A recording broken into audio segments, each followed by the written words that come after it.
city. There's red tracer, white tracer. It's going up all over the place. I haven't seen a missile yet. Another big green flash out towards the airport. Two big explosions. I can now see a pool of smoke out there. One was Our red, focus is one on the was green. destruction of Saddam Hussein's offensive military capabilities.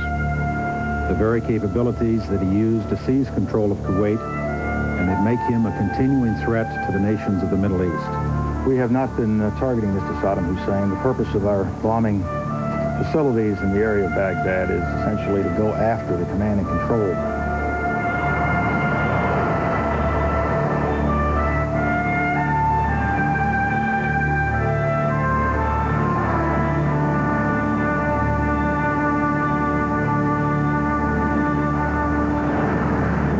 Just 2 hours ago, Allied air forces began an attack on military targets in Iraq and Kuwait. These attacks continue as I speak.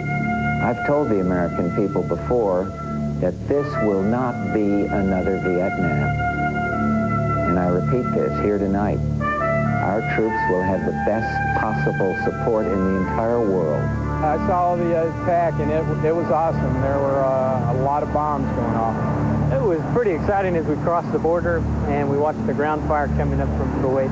You knew that one was aimed at you, and you knew the other was aimed at them, and yet it was all the same type of light rippling through the sky. We're going to go eat breakfast, look at the next mission, and get ready for the next goal. It's about time. We're glad. It was a good feeling to know that we made the first move and sort of got things accomplished.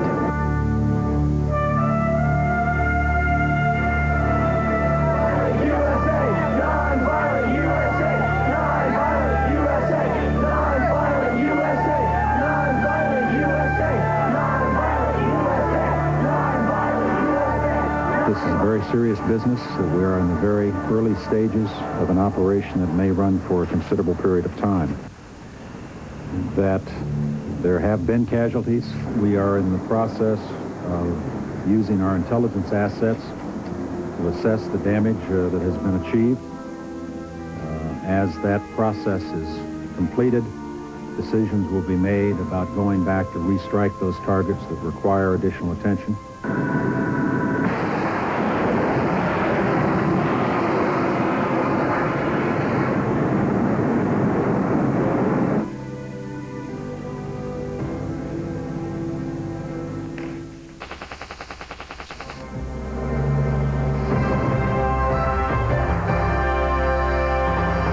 This morning, Allied aerial attacks continue with few casualties.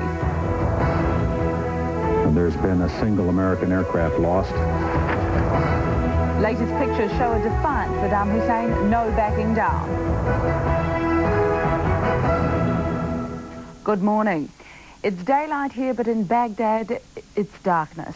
Falling there appears to be a temporary lull in the Allied raids. The aerial bombardment has been going virtually non-stop for 18 hours, but the war is a long way from being over. Saddam Hussein remains defiant, and the Americans say they haven't yet achieved the air superiority they need. The only Western reports out of Baghdad have been by phone. In the last 2 hours, even those have been cut. In the latest from the Gulf this morning, the first American casualty has been confirmed. At least one American aircraft has been shot down by Iraqi forces. The pilot is believed dead. And there's been a single American aircraft lost and one British aircraft lost as well. Also on the missing list, a British Tornado jet fighter with a two-man crew. In the last hour or two, Iraqi troops have pulled the plug on foreign TV crews broadcasting from Baghdad via satellite. But we understand that they wish us to cease broadcasting. So this will be the last message that we have from Baghdad for some time, or at least until they let us re-establish the link. As the Allied bombing raids continued throughout the night against key Iraqi targets, there was still no sign of any Iraqi counterattack. The situation lending weight to suggestions that Iraq may have been overwhelmed by Allied air power. Saddam Hussein is reportedly still alive and still in control, and still patting the heads of little children if pictures broadcast in Baghdad today are to be believed. We don't know how recent this footage is. Over in Washington, President and Mrs. Bush have been praying for success with evangelist Billy Graham. The President was joined by top advisors like Secretary of State Jim Baker. The question on a lot of lips this morning, though, why hasn't Iraq struck back? Ian Wishart, 3 National News. At the Pentagon this morning, there was a news conference with U.S. Secretary of Defense Dick Cheney. He confirmed the first American casualty of war.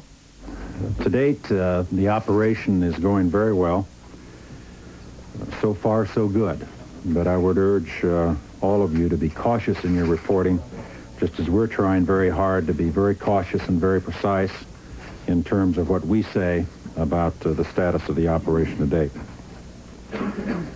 We've now flown over 1,000 air sorties in the first 14 hours of the operation. There have been over 100 T-LAMs, Tomahawk cruise missiles launched as well. So far, as of 0900 this morning, Washington time, there's been a single American aircraft lost and one British aircraft lost as well. At present, we are in the process of using our intelligence assets to assess the damage that has been achieved. As that process is completed, decisions will be made about going back to restrike those targets that require additional attention.